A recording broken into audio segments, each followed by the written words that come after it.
Hello, and welcome to our lecture on creating an outline. This lecture will focus on the creation of basic outlines which will be used for your formal speeches. Outlines are the foundation for a speech because it is what gives the speech its content, organization, and structure. In this lecture, we are going to cover each element which makes up an outline and create an outline as we move forward with each section. We will first explain the types of outlines which are used and how to choose a topic, before moving into the creation of an outline by covering the purpose statements, central idea, main points, connectives, introductions, and lastly the conclusion. To begin, let us first cover the reason we create outlines and the three types which are often used. Outlines are a tool used to organize and categorize information we hope to present. Because we often think in categories, it is much easier to understand information when it is presented in a clean, organized way. By grouping information together in an organized way, we will help the audience understand, learn, and retain the messages we hope to share. The first type of outline we often create is known as the preparation outline, or the rough draft. This is the initial outline you create when gathering information and thinking up ideas for the different sections in your presentation. Once you have gathered all the information you would like to use and have incorporated all your ideas, you will then begin to refine your outline and move towards your final outline. The final outline contains all the information you will be using for your actual presentation and has been reviewed for any grammar and spelling errors, with all your ideas usually typed out in full sentences. Two other characteristics which make the final outline different from the preparation outline are the addition of your works cited page at the end of the outline, as well as the citation within the body of your outline. The last outline form is known as the speaking outline, which is often used to refer to during a presentation.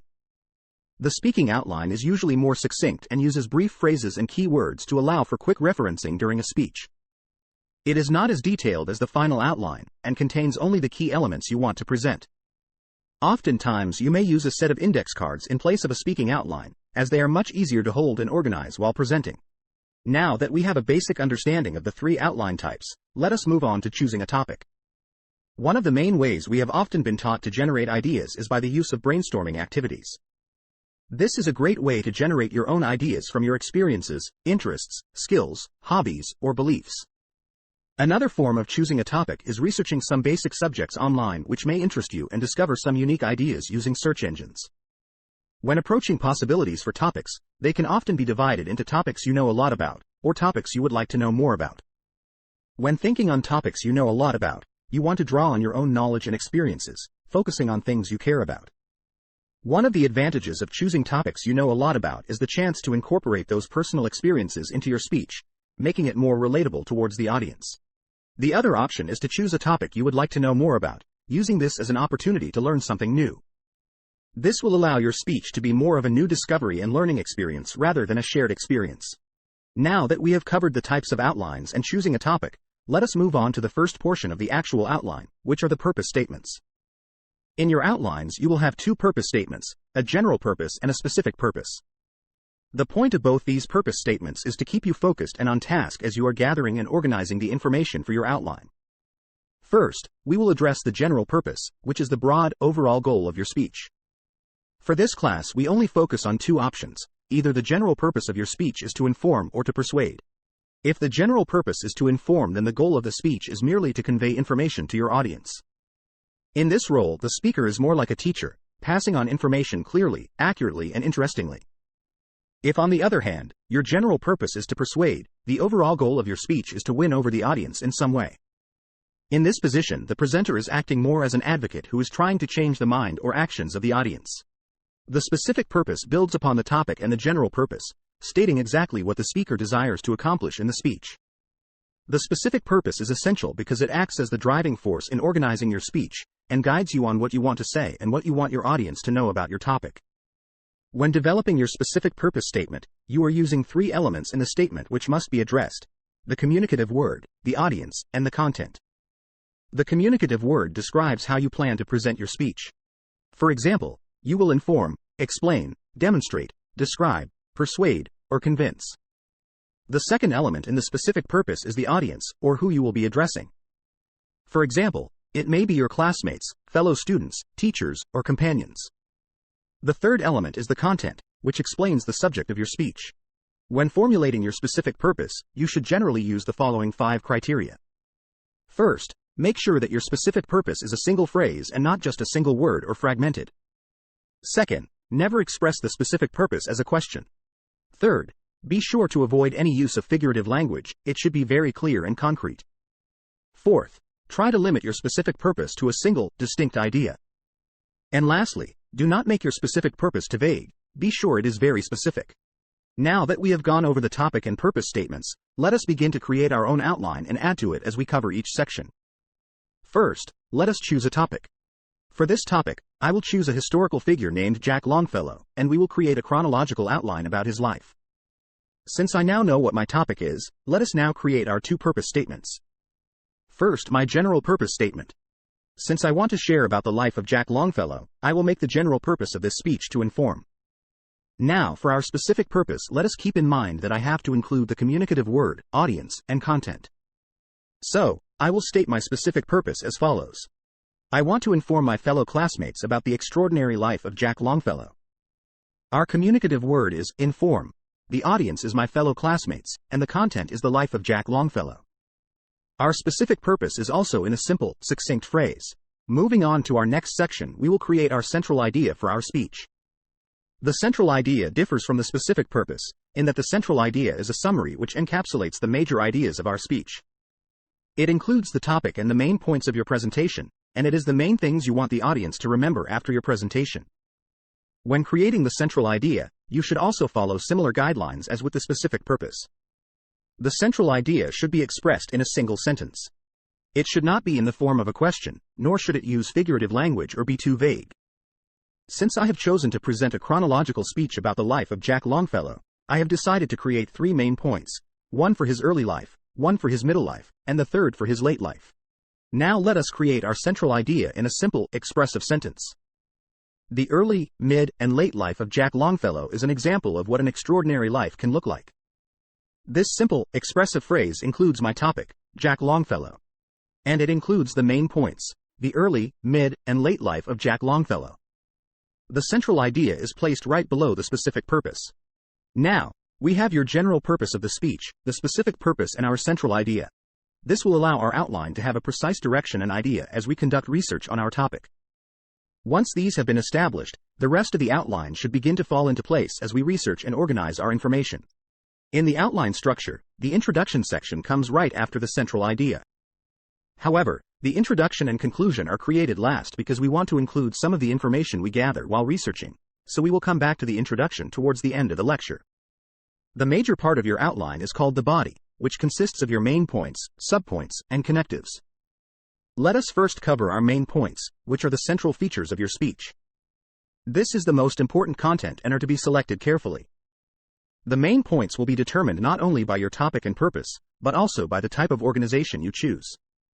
When creating our main points, there are a few things we must know when placing them in our outline. First, they are always indicated by using the Roman numeral system. Next, they are always aligned to the left of the page. And lastly, each main point should be limited to one distinct idea. Let us assume that we have completed all our research into Jack Longfellow, and we are now ready to create our main points. For this lecture, we have chosen a chronological order and have decided that our three main points are going to cover his early, mid, and late life, so we will add those to our outline. For our first main point, we will title it Jack's Early Life from 1920 to 1942. For our second main point, we will title it Jack's Midlife from 1942 to 1970. And for our third main point, we will title it Jack's Later Life from 1970 to the current day. Remember, our main points are indicated by Roman numerals, and you should use capitalized letters since these main points are titles. Now that we have our main points, let us move on to our subpoint system. Subpoints are used to indicate supporting material for your main points, and are labeled in three ways. The first subpoints are indicated by capitalized letters, and these are for the subtopics you want to use under your main points. The first subpoints are topics related to your main point and consist of information which supports that main point.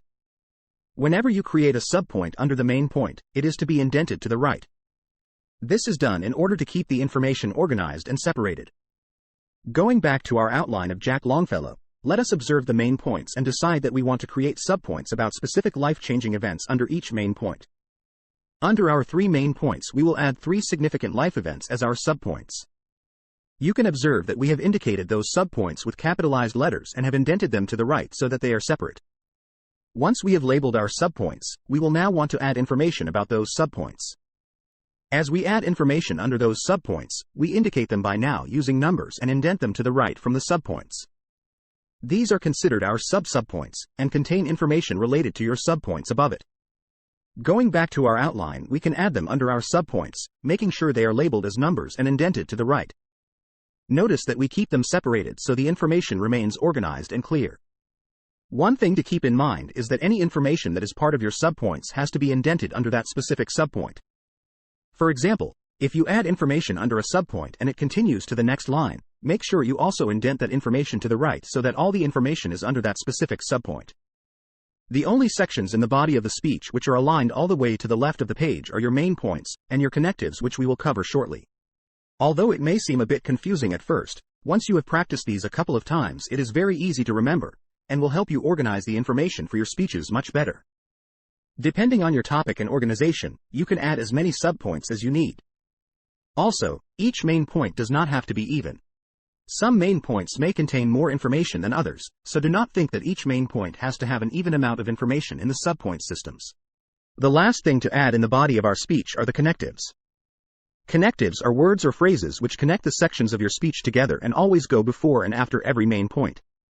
There are many types of connectives which can be used, and they can perform a number of functions. They can be used to remind the audience of what has been covered, can inform the audience what will come next, give the audience a sense of connection, or give audience context for your information. For this class, we will go over 4 types of connectives and give examples for each one. The first connective type is known as a transition statement, which is a word or phrase that indicates one thought is finished and you are now moving on to another thought. These are used to alert your audience you are getting ready to discuss something new. For example, a transition statement can be something as simple as, "Next, let us move on to our second main point," or, "I have spoken so far about my second main point, now I will move on to my third main point." You can notice how these phrases are transitioning from one topic to another. The second type of connectives are known as internal previews, which are statements which let the audience know what you will speak about next. For example, let's say you are moving on to your second main point, you can use an internal preview to inform the audience what you will cover next. Internal previews are a bit more detailed than simple transition statements because you are informing your audience about specific information you will be discussing. For example, an internal preview can go as such: moving to our second main point, I will first discuss A, then I will discuss B, and lastly discuss C, before moving on to our third main point. Our third type of connectives are known as internal summaries, which are the reverse of internal previews. Instead of stating what you will cover next, you simply review the information you just covered. These are often used as reminders for the audience or to clarify ideas you covered. For example, you could say something like this: "Now that we have covered our first main point in which we learned about A, B, and C, let us now cover our second main point." The last and simplest connectives are known as signposts. Signposts are simple, brief statements that simply indicate where you are in the speech. They tend to focus on a key idea and can be something as simple as a number or simple phrase. For example, you can say something as simple as, "Now let us move on to our second main point," or, "Above all, keep in mind this is very important to understand A." Moving back to our outline, we can observe where our connectives will be placed. Since we have 3 main points, and we need connectives before and after each main point, we will need 4 connectives. 1 before and after the first main point, 1 after the second main point, and 1 after the third main point. For the first 2 connectives I have chosen signposts, and for the next 2 I have chosen transition statements.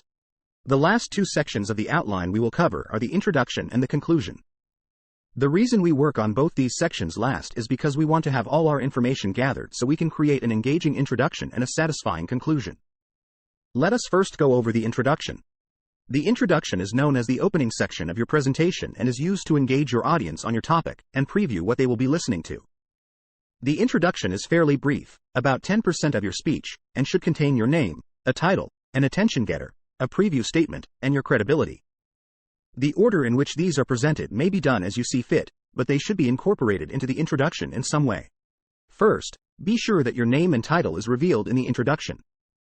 You also want to make your title something unique and engaging which the audience will remember. Second, find some way to show how you are credible to speak on your given topic. Your credibility is the audience's perception on what makes you qualified to speak on the topic. It can be due to your experience, your research, or whatever you believe makes you credible. We will speak more on credibility as we draw closer to our lectures over persuasion. Perhaps the most important part of the introduction is going to be the attention getter. The attention getter is some form of a statement or action that piques the interest of the audience at the very start of the speech. It is what we use to make the audience want to listen. There are a variety of attention getters one can use, but we will cover some of the more basic ones. One of the more common ones is the use of a quote. This is a basic and very simple way to get the attention of the audience, and is quite common when presenting. If you choose a quote to open with, ensure that it is something that will stir the thoughts of the audience, and make sure to choose one which is connected directly to your topic and relatable to your audience. Another type of attention getter is to question the audience regarding something related to your topic. You may pose the question in two ways. The more appropriate way would be to ask a rhetorical question, in which the audience is to answer mentally rather than physically or verbally. The other way is to ask a question in which the audience responds. When using this form of questioning, you want to refrain from having the audience answer vocally, but rather, have them answer physically by a raise of hands. You do not want to give the audience a chance to speak out loud, since this can lead to a distraction in your presentation. The third, and one of the best ways to get your audience's attention, is to begin with a story related to your topic. Stories, especially personal stories, tend to get the audience interested because they are very relatable. If you choose to use a story, be sure to make it interesting, suspenseful, or dramatic, to get the listeners emotionally involved. The fourth common type of attention getter is the use of an image, picture, video, or audio. You can open up with a startling or humorous photograph related to your topic, or perhaps an art piece or video to get the audience engaged. These tend to work very well, but keep in mind that you do not want to keep the image or video in view for long periods of time so as not to distract your audience from your actual message.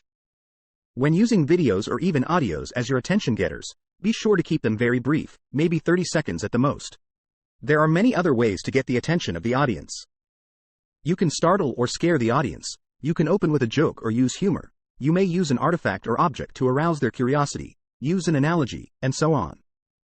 As you are conducting your research for your speech, you want to keep an eye out for things which you can use for possible attention getters. The last characteristic of the introduction is going to be my preview statement. The preview statement will contain whatever your three main points are going to be. The main reason we place our preview statement in the introduction is to inform the audience what they should be listening for. It prepares them to expect major points that you will cover. Now moving back to our outline, we want to place the introduction right after the central idea, but before the body of the outline. You can see that I have covered all the elements for my introduction. I have my name, an interesting title, my credibility on the topic, my attention getter, and the preview of my three main points. For the final section of our outline, we will cover the conclusion. The conclusion is the final portion of your speech, as well as the smallest. However, it is one of the most important. A great conclusion can give a satisfactory ending to a speech, but a terrible conclusion can derail a good speech. For example, can you think of a great movie you have watched that was ruined by the ending? The same can happen to a speech if you are not careful to draw a great conclusion. The conclusion serves two main functions and contains two main elements. The first main function it serves is that it informs your audience that you are about to end. This is important because your audience needs to mentally prepare for the ending. If you end abruptly, you will not allow your audience to be satisfied with the end. The second function of the conclusion is to reinforce your central idea. It is the last chance to drive your idea home and ensure the audience understood your speech. The conclusion only has two main elements, the review and the clincher. The review is simply the reiteration of your main points. Much like the introduction begins with the preview of your main points, your conclusion ends with the review of your main points. This review is how the speaker reinforces the central idea of the speech. The clincher in the conclusion is equivalent to the attention getter in the introduction. It is something that should be memorable about the speech. The clincher can be any of the same ideas we went over regarding the attention getter, except it is used to end the speech rather than in the introduction. Whatever is chosen for the clincher should give the audience satisfaction when the speaker closes. A few things to keep in mind when creating the conclusion. First, make sure it only takes up about 5 to 10% of your overall speech. Second, be sure you transition into your conclusion to prepare the audience. A common connective after the last main point is to use a transition statement such as, "so in conclusion." Going back to our outline, we can add in the conclusion.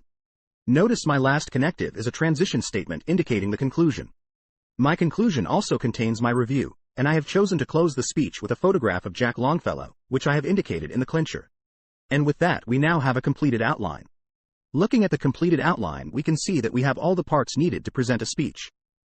The general and specific purpose is stated, along with the central idea. We now have the completed introduction with all the elements. The body of the outline contains all the main points, along with the subpoints which are correctly indented. We also have the connectives before and after all the main points. And lastly, we have the completed conclusion with the review and clincher. One addition your instructor may have you add is the works cited page and citations in the outline. How these are added is determined by the format your instructor chooses. In closing this lecture, keep in mind that the outline is the foundation of your speech. A good, organized, detailed outline will help ensure that your speech is clearly delivered and easily understood.